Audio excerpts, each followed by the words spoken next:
Triple R బాధితుల బాధలు తెలుసుకోవడానికి కేఎస్ఆర్ ఛానల్ వాళ్ళు ఇక్కడికి వచ్చారు.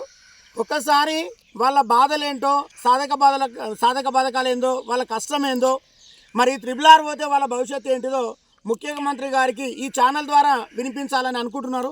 ఒకసారి వాళ్ళ మాటల్లోనే, వాళ్ళ అభిప్రాయం ప్రకారంగానే మరి ఒకసారి వాళ్ళ మాటల్లో వాళ్ళ భవిష్యత్తు ఎట్లా ఉంటుంది, ఈ ట్రిపుల్ R వల్ల ఏం నష్టపోతున్నారు అనేది ఒకసారి వాళ్ళ మాటల్లోనే రైతు ద్వారా మనం తెలుసుకుందాం.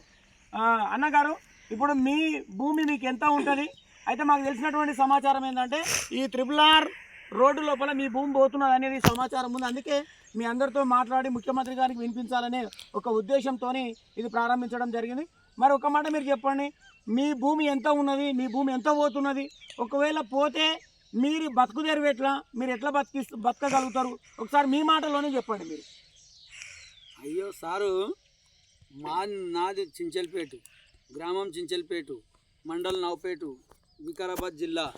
కాకపోతే ట్రిపుల్ R నుంచి నాది ఇప్పుడు నా వదలకి 3 ఎకరాలన్నర భూమి పోతున్నది. 3 ఎకరాలన్నర పోయినాక నేనేం బతకాలి, ఎట్లా చేయాలి? కూలి చేద్దామంటే శాత కాదు. ఎవరు చేరుకోవాలి, ఎవరు పెడతారు రేపు పొద్దుగల గంజి నాకు? అట్లా కానే కాదు. ఇట్లా వెళ్ళి ట్రిపుల్ R రావద్దు. మీ అంతలో మీరుండు, మా అంతలో మేము ఉంటాం. మీరు రాజకీయం దగ్గరికి వచ్చిన మీరు ఉన్నారు, ఎట్లా అని కొట్లాడదు. మా ఏం లెక్క ఇది? ఎందుకోరము? మా తాతలు సంపాదించిన భూమిది. ఇలా మేము ఎక్కడ పోదాము? దౌర్జన్యంగా మీరు గుంజుకుంటామంటే ఎట్లా అవుతుంది? మేము ఇన్ని పైసలు ఇస్తాము, మీ పుణ్యానికి ఇస్తున్నాం అంటానంటే మీ పైసలు మేము అడిగినామా? లేదు మీరు మాకు గిట్ట కొనిచ్చిరా? ఎందుకోరం ఇట్లా దౌర్జన్యం ఎందుకు? మీరు పద్ధతి కాదు ఇది. మీరు రాజకీయం లెక్కలు ఉంటే మీరు ఎక్కడికి వెళ్ళి గౌటాన్ని ఉంటాయి, ఏముంటాయి, పామోలు ఉంటాయి, అక్కడికి వెళ్ళి తీసుకుపోండి.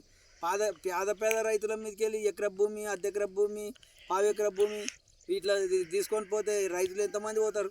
ఒక్కరికి 50 ఎకరాలు 100 ఉంటుంది. అందులోకెళ్ళి 10 ఎకరాలు పోతే ఏమవుతుంది? ఇప్పుడు పేదోళ్ళు ఎన్ని కుటుంబాలు బాగుపడతాయి వీళ్ళని నిడిచిపెడితే?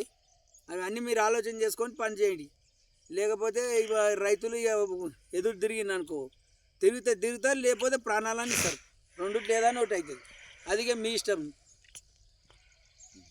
ఇంకోటి, ప్రభుత్వం ఏమంటుందంటే నష్టపరిహారం కింద డబ్బులు ఇద్దాం, భూమిని తీసుకుందాం అని అంటున్నారు. రైతులకు న్యాయం చేయాలని అంటున్నారు. మాకు పైసలు అయితే మరి మీరు ఏమంటారు? మళ్ళీ పైసలు వద్దు, మా భూమి మాకే కావాలి.